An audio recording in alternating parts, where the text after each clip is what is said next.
Hi friends, welcome back to my channel Shivani Wave. Today I am delivering a dictation of 80 words per minute. This dictation will be start within next 5 seconds.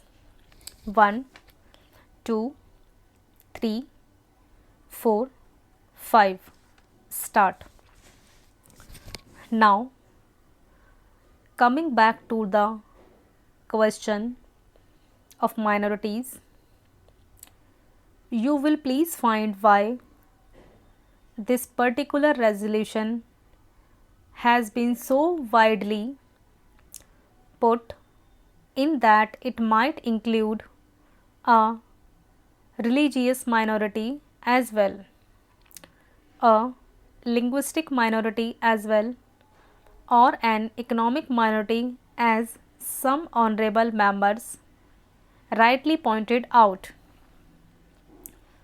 Now, sir, a question arises whether there ought to be any such protection in so far as a particular type of minority is concerned. I shall deal with the question of minorities at some length, but you will please find, sir, what the honorable mover wants is that there ought to be a permanent minorities commission.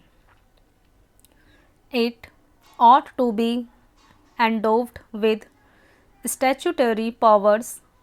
Therefore, sir, an attempt is being made for the first time by my honorable friend for driving a wedge between a community and a community. So far as the Constitution is concerned, as my honorable friend rightly pointed out, whenever the question of minorities arises, we have to be extremely careful. The Constitution is a very sacred document which has embodied all the different aspects of the common question of India's nationality. India is one in spite of different types of languages and religions. But in the midst of all these diversities, we have to develop a common nationality. Therefore, whenever we consider the question of the development of the nation and the interest of the nation, you cannot afford to think in terms either of religion or of language. It is true, sir, that there are different religions. It is also true that there are different languages.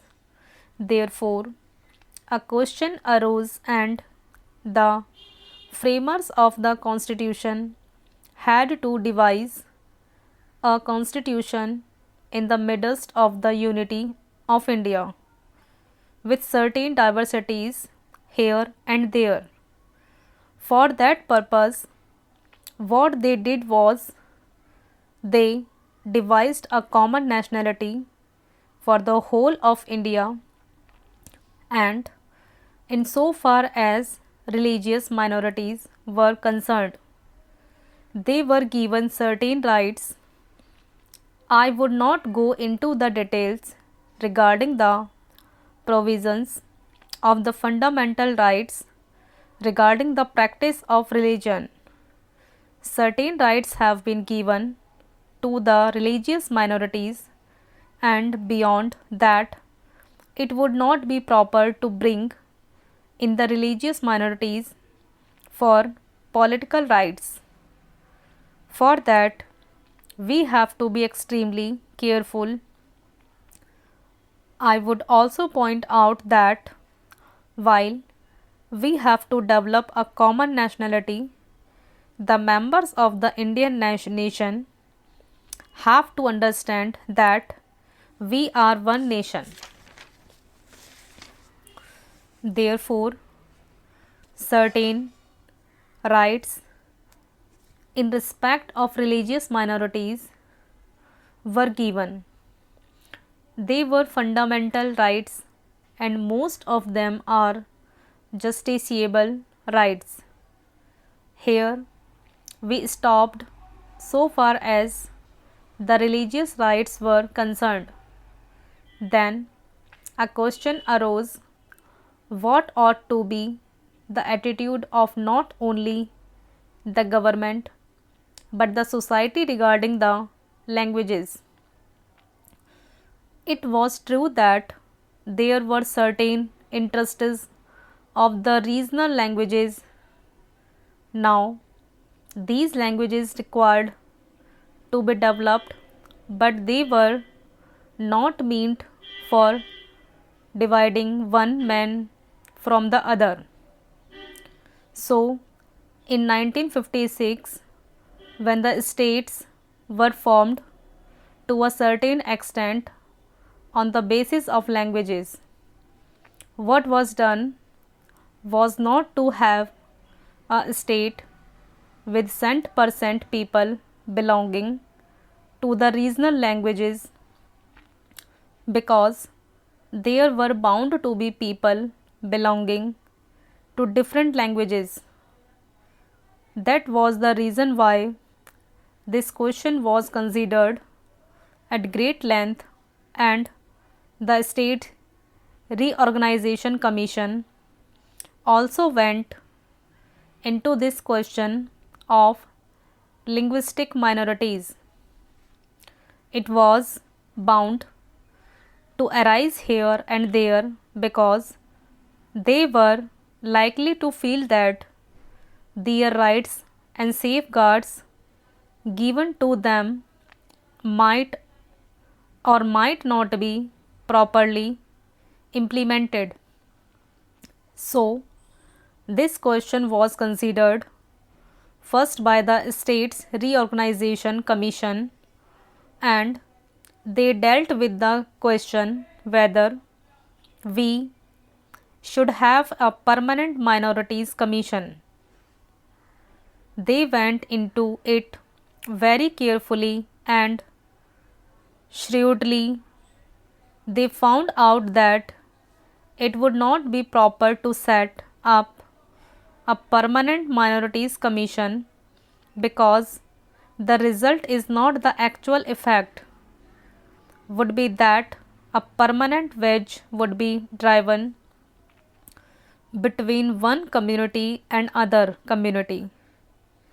So far as languages minorities were concerned, they had a right so far as their own languages were concerned. They had also an obligation to understand the language of the majority in the particular state.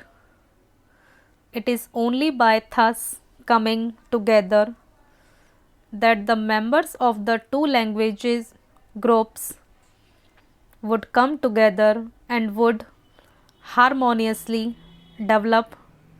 But it was found that the time when the States Reorganization Commission had to consider this, that some machinery should be devised so for safeguarding the rights of linguistic minorities only, and after full consideration what was conceded was that only in respect of linguistic minorities certain rights should be extended and certain rights should be safeguarded, and an officer should be appointed by the President for making a report on the question whether these rights of the linguistic minorities